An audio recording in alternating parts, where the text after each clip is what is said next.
वंदे लोकतिलकं सातत वार्ता विभूषणं अमर कृतिश्चारणं प्रबुधं लोकजीवनं प्रणय प्रमथ जागदीपनं वंदे जीवन जीवनं सत्पुरुषोत्तम। जय गुरु। प्रथमे आपण मानक समस्त को आमर यही अमृतवाणी चैनल को अनेक अनेक स्वागत जनाऊछु। सबुदिन परी आज मध्य श्री श्री ठाकुर को नहीं आलोचनाटी रखी। आजिर विषय हेउछि जदि स्वयं श्री श्री ठाकुर को केही आसी पचारे जे आपण कौन भगवान को देखिछंती, तार उत्तर ठाकुर कौन देइथिबे। आसंतु जानिबा यही वास्तव कथाटी। भिडियोटी को देखिबा पूर्वरु जदि आपण एपर्यंत चैनलटी को सब्सक्राइब करिनाहंती ताहले सब्सक्राइब करने को अनुरोध रहिला।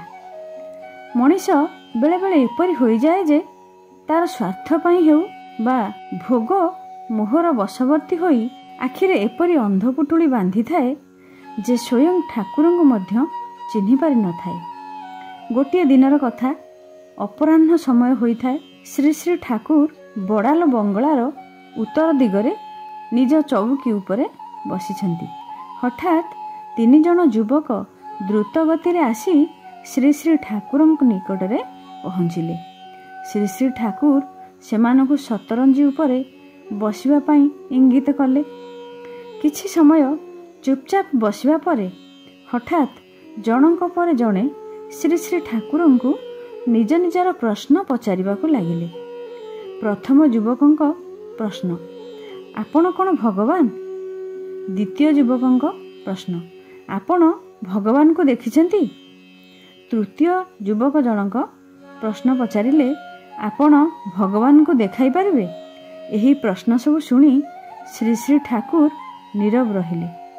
चुपचाप बसी 3 युवकों को अविरल स्नेहभरा आखिरे चाहि रहिले। किछि क्षण परे श्री श्री ठाकुर हसी हसी ममता भरा कंठरे कहिले, तुम मानंकु बहुत भोक हेउथिबो, ता छड़ा तुमे माने बहुत थकी जाइछ। प्रथमे किछि भोजन करी विश्राम नियो, तापरे तुम सहित वार्तालाप हेबो। पाखरे बसिथिबा ननीदांकु श्री श्री ठाकुर कहिले, ननी तुमे एमानकर खाइबार व्यवस्था कर, आउ तापरे सेमाने किछि समय विश्राम नेबा परे पुणी मो पाखकु नै आसिबो। ननीदा सेमानकु भोजन पाई नै गले।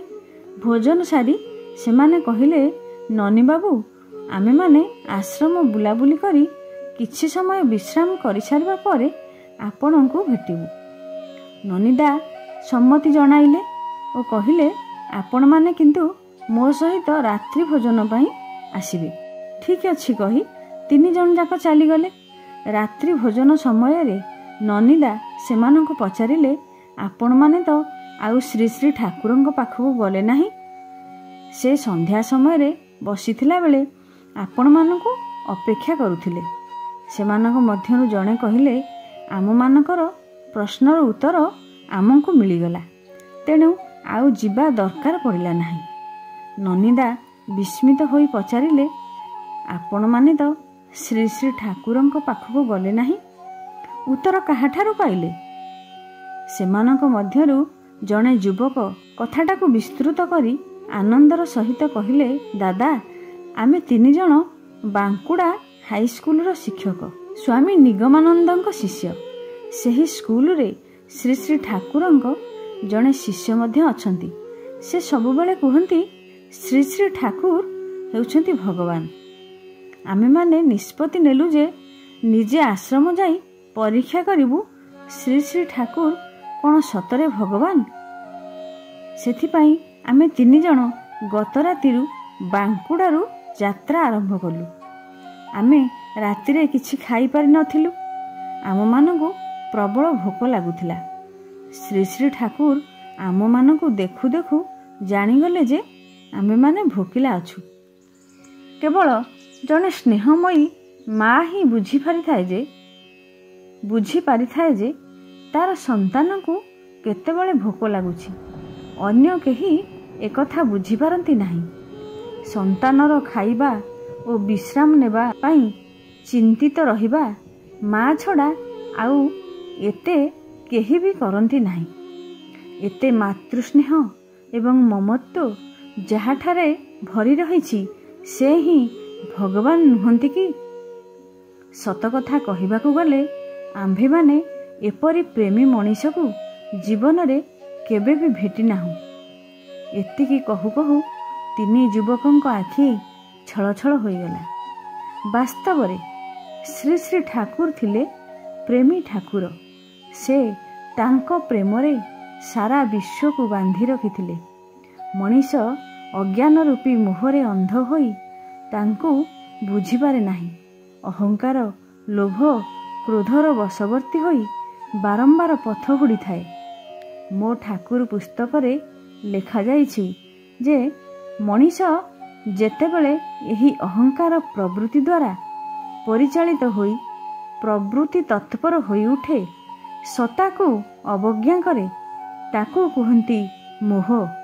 ତେଣୁ ସବୁବେଳେ ବୁଝି ବିଚାରି ଦେଖି ଚାହିଁ ଚାଲିବା ଭଲ। ମନଗଢ଼ା ଧାରଣାର ଚଷମା ପିନ୍ଧି ଦେଖିଲେ ହେବ ନାହିଁ। ସେଥିରେ କୌଣସି ବାସ୍ତବତା ନିର୍ଦ୍ଧାରଣ କରାଯାଇପାରେ ନା। ଆଉ ଆମେ ବାସ୍ତବରେ ଯାହା ଜାଣି ନ ପାରୁ ସେଥିରୁ ବଞ୍ଚିତ ହେଉ।